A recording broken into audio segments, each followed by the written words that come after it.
오늘도 열심히 달리는 여의도 정치발전소 험한 정국 두 사람이 다리가 되어서 대한민국 정치 널리 이롭게 해보겠습니다. 정치발전소. 정치발전소 함께 하실 두 분 모셨습니다. 장윤선 정치 전문기자 어서 오세요. 네, 안녕하세요. 오늘은 특별 손님 이종은 시사평론가 모셨습니다. 안녕하세요. 네, 안녕하세요. 새해 복 많이 받으세요. 새해 복 많이 받으십시오. 새해 복 많이 받으십시오. 네, 정치인들이 보는 신년사는 저희가 분석을 했는데 이 두 분은 어떻게 보셨는지, 신년사, 대통령의 신년사 그리고 신년 인사회까지 있었는데 어찌 보셨습니까, 이종은 평론가님? 네, 뭐 무엇보다 그 노동개혁에 방점을 찍은 게 좀 눈에 확 들어오더라고요. 계속 노동개혁 외치고 있어요. 네, 뭐 3대 개혁 이야기하는데 가만 들여다보니까 핵심은 역시 노동개혁. 그 노조. 예, 그렇죠. 예. 노조도 제가 보건대는 뭐 주로 민노총을 네. 겨냥한 발언을 계속 좀 쏟아내시는 거 아닌가. 네. 그래서 제가 보건대는 윤석열 대통령의 최근 지지율 상승에 네. 사실은 지난번 그 화물연대 파업에 기여한 바가 있다라고 저는 보거든요. 예.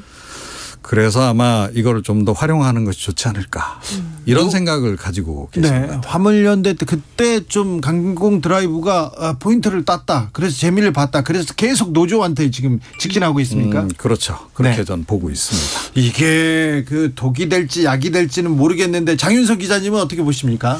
글쎄요, 저는 이제 노동개혁이 아니라 사실은 노조개혁의 깃발을 대통령이 들어서야 될까라는 생각이 좀 들어요. 그러게요. 노조개혁은 노조에 맡기면 됩니다. 노조의 자율성에 따라서 개혁을 하든 뭘 하든 하면 되는데, 그걸 대통령이 깃발을 들고 앞으로 나는 노동조합 개혁, 귀족노조 이대로 가만두지 않겠어.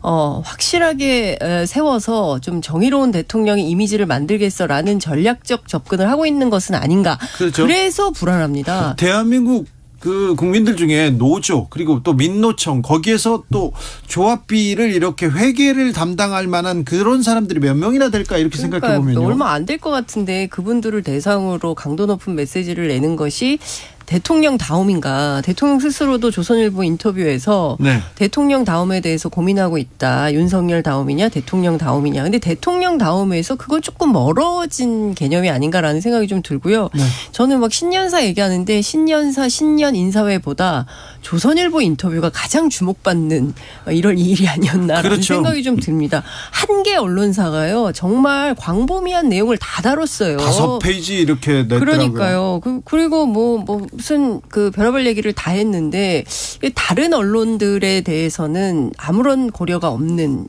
매우 불공정한 거다라는 비판이 안 생길 수가 없습니다. 그 대통령실 출입하는 기자들이 얼마나 많은데 그 네. 특정 매체만 딱 하고 기자회견도 안 하고 이건 좀 공정과 상식에 맞지 않다 이런 비판을 좀 드리고 싶습니다. 저는 결과적으로 좀 손해 보는 일을 하시는 게 아닌가 이런 생각이 대통령이요? 좀 들어요. 그렇죠. 예, 그러니까 뭐 박근혜 전 대통령 혹시 기억나실지 모르겠습니다만은 막 그 최순실 게이트 네. 논란 빚고 막 그럴 때 그 딱 보수 그 유튜버 한 분 딱 모시고 정규재 씨 모셨죠. 예, 그냥 딱 그렇게 했는데 그러니까 소통이 되는 사람들하고만 이야기를 하겠다라는 거 아니에요. 맞아요. 예, 그래서 선택적으로 이제 최근에 전반적으로 보면 근데 그때요. 접촉도 그렇게 평론가님. 하고 그렇게 하는데. 그때 네. 정규재 씨하고 유튜브 방송을 하고 나서 보수 유튜버들이 더 화나가지고 더 많이 때리더라고요.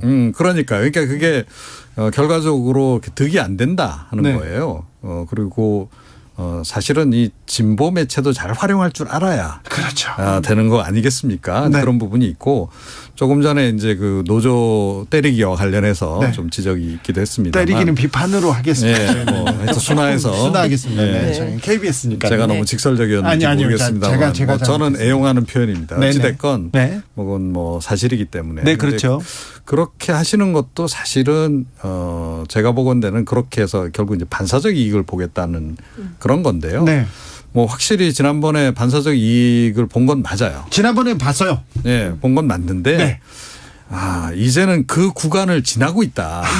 그러니까 하는 거죠. 그러니까 지난 정부 탓하고 뭐 노조 탓하고 뭐 북한 김정은 위원장 탓하고 이런 식으로 하는 것은 네. 제가 보건대는 집권 초반에 네. 몇 달. 그때 이제 가능했던 거고 예. 뭐 흔히 이야기하는 이제 허니문 6개월 기간이 이제 지나는 거 아닙니까? 네. 이제 그런 과정에서는 사실은 이제부터는 그야말로 진검승부하실 생각을 하셔야 돼요. 그렇죠. 정책, 실력을 보여주고 그렇죠. 능력으로. 본인의 실력, 그다음에 국정 성과 이런 거로 이제 진검승부를 할 생각을 하셔야 되는 게 아닌가 싶은데 여전히 좀 그 미련이 좀 남으시는 거 아닌가 네. 그런 생각을 근데 좀 끊임없이 지금 화를 내고 계시거든요. 그러니까 남 탓하고 화내고 화가 좀 많으세요. 화가 난다 아마 거의 앵그리버드 수준으로 지금 화를 내고 계시는데 눈썹이 늘 올라가 계시더라고요. 근데 저는 물론 검사 출신의 대통령이고 그분이 부드러운 남자 이런 거는 기대는 하지 않지만 그래도 최소한 따뜻한 리더십을 좀 기대를 했었는데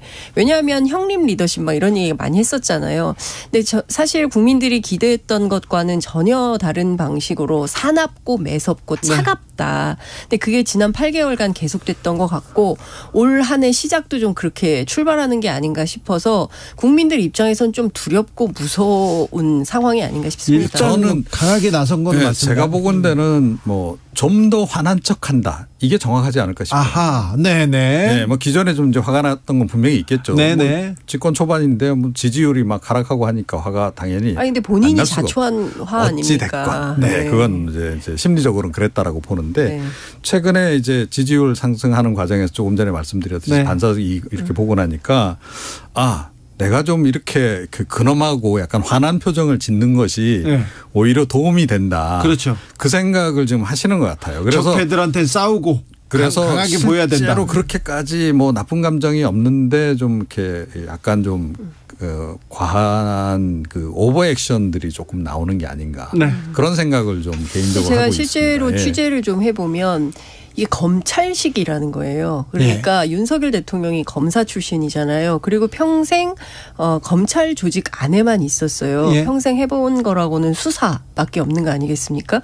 그렇기 때문에 다른 부처들도 검찰식으로 운영을 하면 돌파가 되겠거니 생각하는 거 아닌가라는 걱정을 전직 특수부 검사들이 하고 있더라고요. 그러니까 무슨 얘기냐면 지금 계속 부처의 원팀을 강조하고 있거든요. 대통령이. 이제 오늘도 어떤 얘기를 했냐면 하는 일은 각기 다르지만 각 부처가 원팀이 돼야 된다. 지방정부 그리고 기업과도 원팀이 돼서 새로운 도약의 기틀을 마련하자. 아니 정부가 왜 기업하고까지 원팀을 해야 되는지 잘 모르겠는데 여하튼 내 편을 확장하거나 키우고 그리고 내 편이 아니면 상대방은 공격하는 방식으로 계속 리더십이 구현된다고 하면 끊임없이 이게 단절된 상태에서 분열의 구도가 생깁니다. 이게 이제 비단 여당, 야당과의 문제뿐만 아니라 국민 전체를 반으로 반분해서 나눠서 통치를 하게 돼요. 그러면 윤석열 대통령의 리더십을 좋아하는 그룹들은 계속 좋아할 수 있지만 싫어하는 그룹들은 그 나름대로 계속 그게 고착화될 수 있습니다. 그럼 나중에 화합하기가 굉장히 어려워져요. 서울 법대에 들어와서 구술을 했습니다. 사법고시 준비를 하고 그리고 검사가 돼서 평생 검사로 살았습니다. 중간에 잠깐 변호사를 하다가 다시 검사가 됐는데 그때 조선일보 방상훈 회장 변호를 했었습니다. 그리고는 조선일보와 인터뷰를 했다. 이거는 굉장히 좀 하수다. 낮은 수다 이렇게 지금 언론계에서는 입이 이만큼 나왔는데 아무도 얘기를 하진 않습니다. 2580님 그런데도 침묵하는 언론 좀 반성해야 되는 거 아닙니까? 이렇게 하고 김동진님 왜 기자들은 왜 입 다물고 있습니까? 얘기하는데 입은 나왔습니다. 그런데 아직은 다물고 있는데 기자들이 어떻게 움직일지 언론과의 관계는 어떻게 될지도 좀 볼게요. 그런데요.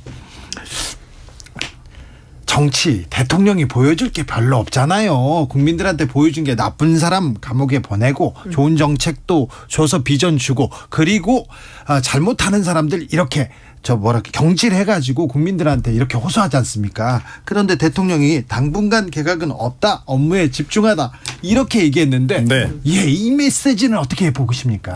저는 개인적으로 굉장히 약간 좀 놀랐습니다. 놀랐어요? 그러니까 저는 사실은 한 2달 전부터 좀 전면 개각해야 된다라고 주장했던 바입니다. 괜한 소문으로 흔든 건 아니에요? 아니 근데 그런 얘기가 많이 나왔어요. 그런 부류로 아마 이제 분류가 돼 있지 않을까 싶은데 저는 사실은 윤석열 정부를 위해서 사실은 그렇게 해야 된다라고 생각을 한 대통령 거예요. 주변 사람들이 이렇게 개각해야 된다. 인적 쇄신은 필요하다는 얘기는 더 많이 했어요. 네, 아니, 그리고 사실은 이태원 뭐 참사 이후에 굉장히 많이 그렇죠. 제기가 그리고 됐었죠. 다 기억하시겠지만 임기 초반에 국정수행 지지율을 끌어내린 가장 결정적인 변수가 인사 문제였잖아요. 그렇죠. 그리고 인사 문제가 그러면 그 이후에 해결이 됐느냐? 안 됐잖아요. 네.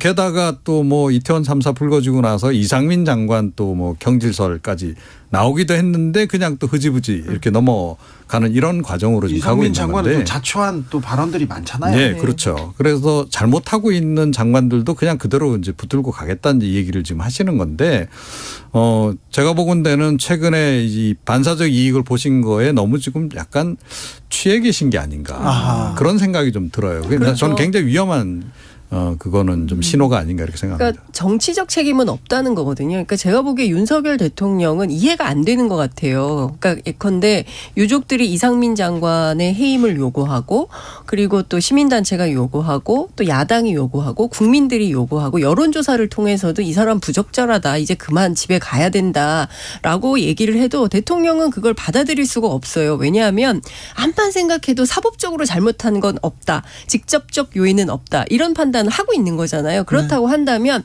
내 사람 치는 것에 대해서 나는 받아들일 수가 없어. 왜냐하면 윤석열 대통령 입장에서 보기에 이상민 장관은 이너서클 안에 있는 사람이거든요. 근데 이너서클 안에 있는 사람들은 본인이 끝까지 데리고 간다. 이런 책임감을 가지고 있는 것이 아닌가 싶습니다. 근데 이렇게 되면요. 국민들이 보기에는 대통령의 리더십에 대해서 결코 좋은 점수를 줄 수가 없어요. 그렇지 않습니까? 국민들이 보기에 납득할 만한 그리고 화합할 만한 그리고 최소한 인정할 만한 그런 인사 정책을 해야 되는데 그런 모습을 전혀 안 보여줍니다. 이런 인사를 계속 이렇게 고집하시면 국민 편에 선다는 것보다 자기 주변 사람들만 도닥인다 이렇게 얘기가 나올 거 아니에요. 네. 그런데 이런 상관없다 마이 웨이 뭐 이렇게 판단하신 것 같습니다. 요거 하나 더 물어보고 싶습니다. 네. 김건희 여사가 윤 대통령 많이 어려워해요. 의원들이 도와주셔야 돼요. 그래서 여성 의원들도 한번 다 모셔서 보려고 합니다. 이 김건희 여사의 발언 어떻게 해석해야 될까요? 네, 뭐 선의로 해석하자면 그 액면 그대로. 네. 예, 뭐 이제 요즘 많이 어려워한다. 뭐 존재 힘들다. 좋게 이제 이렇게 해석할 수도 있긴 합니다만, 근데 이게 이제 결과적으로 보면 네. 김 여사가 점점 활동 반경을 지금 넓히는 거일 수밖에 없거든요. 그렇죠. 정치적으로 매우 중요한 발언을 던지고 있잖아요. 그렇죠. 그러니까 뭐 그동안은 봉사활동 네. 뭐 이런 거로만 이제 주로 우리가 이제 조용히 내조하겠다. 원래는 뭐 그냥 그렇게 알고 있었는데 은근슬쩍 이렇게 정치 쪽으로 한 발을 딱 지금 디디신 거예요. 예. 그러네요. 그런데 저는 지금 계속 지금 이제 그 예의주시하는 대목이 뭐냐면 우리가 지금 뭐 대통령실을 통해서 이렇게 보고 있는 김건희 여사의 그 이른바 일련의 행보라고 하는 것은 네. 빙산의 일각이잖아요. 네. 예. 근데 그 빙산 좀 더 큰 몸통은 저 물밑 아래에 있는데 네. 지금 뭐 옆에 뭐 그걸 제대로 관리가 되는지 안 되는지는 모르겠으나 네. 김 여사가 이렇게 가끔 보이는 그 모습 말고 평상시에 무엇을 하고 있을까가 굉장히 궁금한 거 아니겠습니까? 국민들은. 예.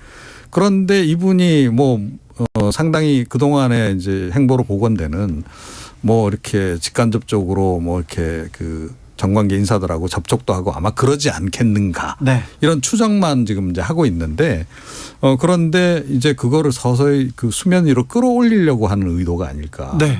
그런 생각까지도 지금 하게 되는 거죠. 조선일보 네. 인터뷰에서 윤석열 대통령이 영부인이 그냥 뭐 조용히 있으면 되는 줄 알았는데 할 일이 많더라. 이 얘기와 더불어 지금 정치적 영향력, 영부인의 정치적 영향력에 대한 국민들의 의구심, 관심 커집니다. 네.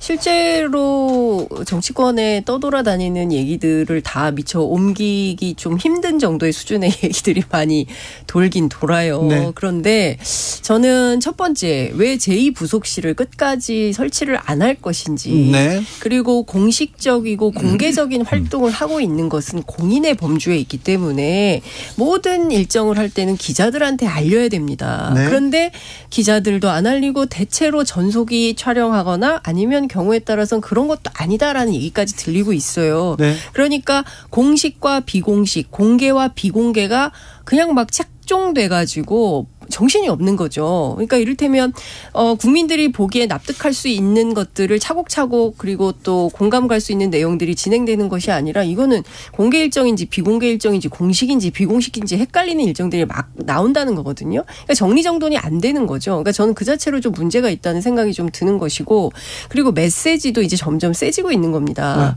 네. 정치의 영역으로 들어와 있는 거예요. 여성 의원님들 따로 한번 모실게요. 이게 여성 의원님들 따로 한번 모여서 뭘 하시려고 그러시는 건지. 다과요. 근데 다과요? 그 정치적으로는 그 단어를 그 말씀을 어떻게 해석하냐면 저한테 잘 보이셔야 공천도 받습니다. 그 얘기로 받아들이거든요. 그렇죠. 그렇죠. 그리고 관저에 가서 밥 먹는 것이 지금 국민의힘 의원들한테는 가장 큰 굉장히 중요한 면접이라는 거 아닙니까? 지금 면접. 당대표 면접. 그러니까. 성은이 만극하옵니다. 이런 얘기를 그러니까 굉장히 중요한 정치적 이벤트가 지금 된 상태에서 그 네. 발언을 딱 했다라는 것은 지금은 여성 의원들만을 대상으로 이제 일단 얘기는 했으나 향후에는 이제 어떤 행보를 보일지 모르는 거고 그다음에 이 공식인지 비공식인지 잘 모르겠다라는 말씀을 하셨는데 저는 그게 전략인 것 같아요. 네, 그렇게 해서 공식인 듯 비공식인 듯. 네. 네, 뭐 아시죠? 그 노래 가사도 있듯이 네. 그런 식으로 하면서 결국은 서서히 그 공식 활동을 이제 그 늘려가는 그런 그 지금 흐름으로 가고 있는 거 아니에요? 그러려면 저는 그 차제에 깔끔하게 털고 가야 되는 사법적인 문제들을 털고 가야 된다. 오늘 김의겸 대변인이 그런 얘기 했던데요. 도이치모터스 주가 조작 사건에 수사 협조하는 것이 가장 필요하고 중요한 내조다 이런 얘기를 했습니다. 그런데 정작 본인이 정말 털고 가야 되고 후보 시절에 그토록 약속했던 부분에 대해서는 접고 정치의 영역으로 훅 건너와서 예컨대 지금 여성 의원님들 공천 받으시려면 저한테 잘 보이셔야 됩니다라는 컨셉으로 들릴 정도로 얘기가 진행된다고 한다면 이게 당에도 상당히 영향력이 미칠 수 있는 수준의 발언인 거잖아요. 영향력이 커 보입니다. 네, 그러니까요. 그러면 뭐 정치의 영역으로 한 걸음 훅 들어온 건데 그냥 네. 이대로 괜찮은 건지 점검이 좀 필요한 거죠. 논문 표절 의혹은 좀 대통령실에서 빨리 정리하고 가야 되는 거 아닌가 이런 생각도 합니다. 숙명여대에서 논문 본조사 검증하겠다, 본조사 착수하겠다 이런 얘기도 나왔는데 왜 이런 리스크를 정리하지 않는지. 그러니까 그냥 놔두는 것 같아요. 그리고 어떻게 보면 이제 뭐 대학 차원에서 알아서 해주기를 바라는. 근데 실제로 보면 대학들이 지금 거의 알아서 정리하고 있죠. 정리를 하고 있는 상황이니까 네네. 딱히 불만족스러운 부분이 없기 때문에 그냥 아무런 개입도 안 하고 있는 게 아닌가. 근데 지금 사실은 윤석열 대통령이 검사 시절에 국민들에게 보여줬던 정의로운 검사, 네. 공정과 상식 여기에 비추어 볼 때 그게 맞냐라는 비판이 제기될 수 없는 부분들이 굉장히 많습니다. 이게 논문도 표절률이 한 근 40% 50%가 된다는 거 아닙니까? 절반 이상이 그 정도면 스스로 사과하고 철회하고 빨리 정리해줘. 내가 있으면 어떻고 없으면 어떻습니까? 대통령 부인인데 학위 취소하겠다. 가수 누구죠? 그 친구도 그렇게 했잖아요. 근데 네. 그런 방식으로 정리하고 털고 넘어가는 게 맞지. 네. 계속 빈축을 사면서 언론의 입길에 오르면서 이럴 필요 없지 않나라는 생각이 좀 듭니다. 네, 아무튼 검사 윤석열과 정치인 윤석열은 계속해서 충돌하고 있다. 이런 얘기를 외신에서도 이렇게 지적했습니다. 국민의힘 얘기로 좀 넘어가 볼게요. 지금 여의도에서는 국민의힘이 그래서 누가 당권을 잡는 거야. 그래서 누가 공천 받는 거야. 여기에 관심이 그냥 다 쏠려 있습니다. 그렇죠. 벌써 시작됐습니다. 그럼요. 지금 해가 딱 바뀌자마자 벌써부터 이제 선거 관련한 얘기 나오잖아요. 네. 그러니까 중대 선거구제 얘기 나오고. 네, 그렇죠. 예. 대통령이 이런 것까지 언급하셔야 될지 잘 모르겠는데 어찌됐건 당과 관련한 네. 얘기도 지금 솔찬히 지금 하고 계시고 지금 그래서 벌써 이제 좀 약간 좀 극적으로 표현하자면 후끈 달아오른 네. 그런 상황이 아닌가 네, 이렇게 네. 생각이 들고 역시 또 국회의원들은 자기 밥그릇 공천권이 그렇죠. 제일 중요해요. 그런데 대통령이 정치 관련 발언을 자꾸 하는 이유는 네. 지금 전당대회를 역시 의식한 거다. 네. 전당대회에서 어찌됐건 그 친윤계 아무개를 네. 이제 당 대표로 이제 만들어야 되기 때문에 그 만드는 작업을 지금 사실은 굉장히 나름 치밀하게 네. 지금 추진하고 있는 그런 과정이 아닌가 이렇게 생각합니다. 그런데 친윤계는 당권 주자 당대표를 만들 수 있을까요? 유승민 전 의원의 기세가 만만치 않아 보입니다. 그리고 본격적으로 이준석 전 대표도 좀 움직이기 시작하는 것 같습니다. 네, 이준석 대표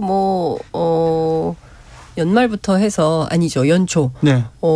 MBC 라디오 텔레비전 번갈아 가면서 인터뷰 계속 하고 있고요. 하고 있어요? 네, 시작했어요? 오늘 MBC 뉴스데스크 영상이 미리 좀 나온 것 같기도 하고요. 그리고 이제 지난 주말에 MBC 라디오 프로그램에 출연해서 또 얘기를 하고 있고요. 네. 근데 물론 그럼에도 불구하고 취재를 해보면 무슨 유승민 그 대표 만들기 운동에 나서거나 이런 거는 아닌 것 같아요. 그러니까 본인은 본인 정치의 길을 가는 것이고 유승민은 유승민의 길을 가는 것이다. 그래요? 예. 따로 간다고요? 따로 가는데 나중에 종국에는 보수혁신의 큰 바다에서 만나지 않을까라는 기대는 하고 있는 것 같은데 당분간은 서로 이렇게 손잡고 같이 런닝메이트 비슷하게 이렇게 뛸 가능성은 없어 보여요. 취재를 해보면. 물론 본인들은 그런 주장을 하고 있습니다. 네. 그렇지만 국민들은 다 알죠.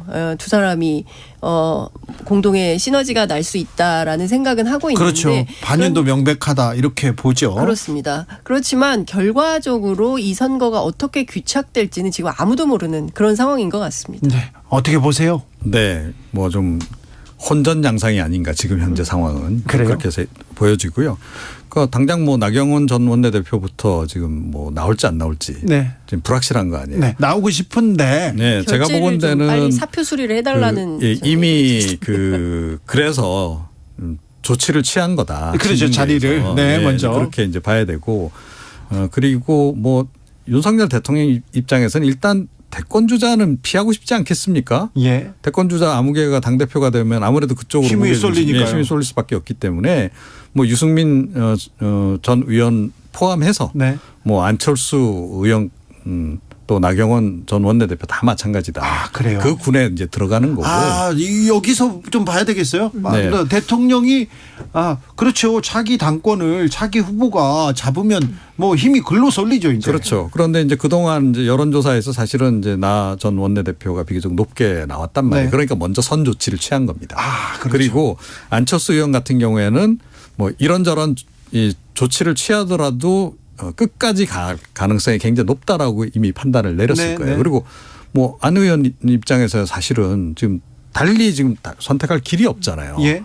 총리 얘기도 있었는데 그런 것까지 다 포기하고 지금 딱 자기는 이거 하나 보고 지금 가겠다는 건데 네. 그거를 지금 아무리 윤핵관이라 하더라도 못하게 말릴 수는 없는 상황. 그렇죠. 그 상태에서 어찌됐건 안철수 의원과 네. 만약에 나 전 원내대표가 출진을 안 한다라고 전제하면 안철수 의원과 누군가 아무개가 양강을 형성해서 일단은 본선까지 올리는 것. 네. 이거를 지금 목표로 하는 거죠. 최근에 어찌됐건 김장연대가 조금 뜨고 있으니까 그쪽으로 지금 계속 좀 밀어보는 게 아닌가 그런 생각입니다. 김장연대는 힘을 쓸 수 있을까요? 네, 제가 보기엔 좀 어려울 것 같아요. 그래요? 왜냐하면 지금 아무리 끌어올려도 김기현 의원 나 쪽으로 움직이고 있다라고 주장을 하고 있지만 수치 미미합니다. 수치가 미미합니다. 아무리 끌어올려도 한 10% 내외 정도밖에 안 돼요. 특별하게 주목받지 못하고 있는 후보입니다. 네. 그리고 사실은 국민의힘 내부를 취재를 해보면 우리 당 이렇게 하다가 나경원 의원이 그냥 대표 될 것 같아요라고 말하시는 분들이 꽤 많아요. 네. 그러니까 그렇기 때문에 저는 물론 이제 전략적으로 이런 판단이 우선 필요한 것 같아요. 그러니까 대통령이 원하는 것은 이른바 용산 함영부대니 출장소니 이런 비판을 듣더라도 당과 정부가 잘 협력해서 용산의 말을 잘 듣는 지도부를 원팀을 세우고 싶은 거죠. 네. 이제 그래서 정부를 잘 운영하고 싶은 대통령 욕심이 있는 거고 그렇지만 지금 정치인들은 그렇게 해서는 자기 비전이 없잖아요. 그리고 총선도 어떻게 치러요? 그렇죠. 대표가 돼서 총선도 해야 되죠. 그다음에 본인들의 대선 준비도 해야 되죠. 이렇기 때문에 서로 전략과 전술 그리고 이해관계가 맞지 않는 겁니다. 그러니까 이 자리에서 충돌이 생기는 거고요. 서로 이해 충돌이 여기 나오네요. 그렇습니다. 상당히 이해 충돌이 있는 거고 그러니까 대통령은 대통령의 뜻을 관철하고 싶은데 그래서 나경원 전 의원이 이런 얘기를 한 것 같아요. 대통령이 시키고 싶은 사람 시키려고 하면 안 된다. 이런 얘기를 대놓고 하는 상황까지 온 겁니다. 근데 결과적으로는요. 대통령이 시키고 싶은 사람 있어도 그대로 안 된다는 겁니다. 그렇죠. 왜냐하면 정치는 생물이고 선거는 생물이기 때문에 누가 될지 몰라요. 박근혜 대통령 시절에 했었잖아요. 서청원 김무성 때 우리가 보지 않았습니까? 이번에도 마찬가지예요. 그러니까 대통령이 김장연대가 됐든 누구를 윤핵관 누구를 시키고 싶다 한다 하더라도 당심이 민심이 윤심이 아닐 수가 있다. 그래도 룰을 다 바꿔놨잖아요. 그렇죠. 뭐 본인들 어찌됐건 이제 본인들한테 최대한 유리하게 판을 지금 이제 만들어 놓은 법을 바꿔놨습니다. 예, 그래서 이제 선수만 잘 이제 키우면 되는 이제 그런 상황인 그래도 거죠. 안 된다니까요. 그런데 그 선수가 생각만큼은 지금 이제 안 뜨는 거죠. 예, 그렇게 이제 뭐 강한 지금 상태가 아니어서 그게 이제 최대 고민거리인데 일단은 뭐 한 달 정도는 집중적으로 밀어보지 않을까 그렇게 생각해요. 계속 이제 달려보고 그래서 이기는 사람이 우리 편 이렇게 해가지고 도와주고. 뭐 이제 그렇게 이제 갈 수밖에 없겠죠. 최종적으로는 만약에 이제 안 되겠다 싶으면 예를 들어 뭐 김장연대에서 김기현 뭐 전 원내대표가 2등이 되면 다행인데 3등을 하는 상황이 이제 만약에 왔다. 이렇게 되면 누군가 이제 1, 2등 가운데 한 사람하고 손을 잡아야 되는 그런 이제 상황이 벌어지겠죠. 네. 그런데 나경원 전 의원이 사표가 수리가 되면 이제 국무위원들이 그 회의를 열어가지고 결정을 해야 되는 상황인 거잖아요. 사표 수리 안 해주면 어떻게 하죠? 못 나오는 거잖아요. 제가 보기에는 안 해줄 것 같습니다. 안 해줄 것 같아요? 못 나오게 되는 그러면 건데. 근데 나경원 전 원내대표가 지금 가장 좋은 기회잖아요. 당권이라는 그리고 차기 대권에 가장 가까이 가는 이런 자리인데요. 그렇죠. 자기 사람들도 심을 수 있고요. 근데 이걸 포기하겠습니까? 하하. 여의도에 사무실을 마련했다는 소문이 돌고 있습니다. 이 기회를 정치인으로서 포기하겠어요? 그러니까요. 나경원 전 원내대표는 인터뷰 많이 하실 것 같아요. 나온다 안 나온다로 이제 내기해야 되는 건가요? 계속해서 윤석열 대통령과 상의할 거다. 윤심이 나한테도 있다. 이런 얘기를 많이 하겠죠. 나경원 전 대표의 남편이 김재호 판사가 윤석열 대통령과는 매우 막역한 사이인데 이건 또 어떻게 또 영향을 미칠지. 그리고 윤핵관들이 나경원 전 대표의 부상 그리고 나경원 전 대표가 윤석열 후보 대선 캠프에 오는 것을 굉장히 태클을 많이 걸었다는 그런 또 취재가 있는데 그건 맞을 거예요. 근데 어떻게 변수로 작용할지. 장윤성 기자가 언급한 여론조사는요. 글로벌 리서치가 한겨레 의뢰로 지난 26일에서 7일까지 국민의힘 대표 지지도 이렇게 여론조사했습니다. 나경원 전 대표는 30.8%, 안철수 의원은 20.3%, 김기현 의원은 15.2%를 차지했습니다. 자세한 사항은 중앙선거 여론조사 심의위원회 홈페이지 참조하시면 됩니다. 당권 계속 이 국민의힘에서는 당권 이 얘기는 할 텐데 아무튼 당협위원장 할 때 한번 봤어요. 국민의힘 주변에서는 분위기가 조금 싸하다 이런 얘기도 좀 있어요. 근데 사실은 이미 그 얘기가 많았습니다. 결국은 검사들이 대거 들어올 거다라는 얘기가 이미 있었고. 근데 너무 많이 들어오더라고요. 예. 근데 그게 이제 이번에 확인이 됐기 때문에 내년 공천도 어떻게 흘러갈지 딱 이제 그 결론이 난 거나 다름없는 거죠. 그렇죠. 보이죠. 예. 이제 그런 상황이 되면 이제 이른바 비윤계 의원들은 정치적 결단을 이제 내려야만 하는 순간이 이제 된 거다. 그래서 중대선거구제가 어떻게 되느냐에 따라서 집을 나갈 수도 있고 이 안에서 모색이 안 되면 다양한 정치적 모색이 될 수 있을 것 같고 올 상반기가 굉장히 뜨거운 논쟁이 될 것 같습니다. 선거구제 개편, 개헌 뭐 이런 논의가 아주 뜨겁게 진행될 것 같습니다. 이재명 민주당 대표는 문재인 전 대통령을 만났습니다. 민주주의 절대 후퇴해서는 안 된다는 메시지를 이렇게 냈습니다. 그리고 현 정부 안보 대응 능력 걱정스럽다. 문재인 전 대통령의 발언들 이렇게 기사화되고 있는데 또 이 부분은 어떤 변수로 작용할지 이것도. 근데 실제로 안보 불안은 매우 심각한 거죠. 북한 무인기가 6시간을 와서 서울 시내를 휘젓고 다니는 동안 다시 돌아갔대요. 다시 5대는 돌아가고 뭐 그 어디로 갔는지도 모르고 뭘 찍고 갔는지도 모르는 거고 군에서는 용산은 안 찍었다고 했는데 실제로 북한이 확인해 주지 않기 때문에 찍었는지 안 찍었는지 모르는 상황입니다. 이런 상황에서 굉장히 불안한 거고요. 그리고 이제 수사가 가속화되고 있지 않습니까? 이재명 대표 그리고 그다음 이재명 대표 그다음엔 또 누가 될지 그다음은 또 문재인 전 대통령 대통령일 가능성이 높다는 얘기가 나오기 때문에 차제에 용공 그리고 부패 이렇게 낙인 찍어서 문제 삼고 있는 두 세력이 연대해서 함께 싸워야 된다. 그걸 일종의 동병상련 이렇게 표현도 하더라고요. 민주당 안에서는. 그런데 이게 그러니까 이재명 대표의 사법 리스크 때문에 오히려 이런 발언들이 별로 그렇게 국민적 공감을 불러일으키지 못한다라고 생각해요. 아, 그래요? 예, 그게 사실은 좀 약간의 흠결로 작용하고 있는 그런 그 상황이라고 저는 보거든요. 사법 리스크 때문에 지금 문재인 대통령한테 SOS 손을 잡으러 갔다 이렇게 네. 보일 가능성이 그렇게 크다. 일단 뭐 보이고 실제로도 그런 것 같고, 예, 그러기도 하고, 제가 보건대는 뭐 윤석열 대통령의 통치 스타일이 사실은 조금 굉장히 그 약간 신권위주의에 가까운 네. 그런 면모를 보이고 있는 건 분명해요. 네네. 그럼에도 불구하고 왜 지지율이 오르겠는가 하는 거예요. 네. 좀 전에 말씀드렸듯이 반사적 이익인데 네. 거기에는 이재명 대표의 사법 리스크도 상당히 기여를 좀 하고 있다. 근데 민주당 내부 취재해 보면요, 그 이재명 대표의 사법 리스크보다 리더십 리스크가 더 그렇습니까? 걱정이다. 이런 그것도 이제 얘기를 플러스가 합니다. 되는 거죠. 이 부분은 예, 예. 다음 시간에 또 아. 짚어보겠습니다. 이종훈 평론가, 장윤성 기자 감사합니다. 네, 네, 고맙습니다. 감사합니다. 네.